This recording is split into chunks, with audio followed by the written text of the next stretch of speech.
un turismo, diciamo, povero, perché è un turismo che spende poco, ma lo spende spalmato su tutto il territorio. Se poi facciamo quattro conti, riusciamo ad avere numeri importanti tra i 50 e i 100.000 e i 100.000 turisti, facciamo i conti alla fine e l'operazione vale il fondo Brancher.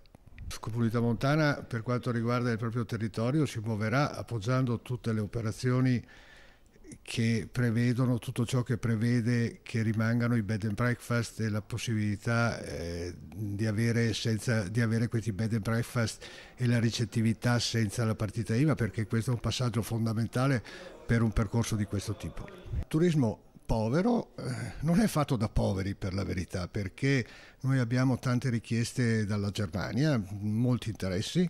È un turismo che vuole riscoprire la spiritualità e noi vogliamo far riscoprire a loro, non voglio dire solo il bellunese, ma vogliamo far riscoprire a loro il bellunese, ma meglio l'altro Veneto, l'altro turismo che riscopre l'altro Veneto.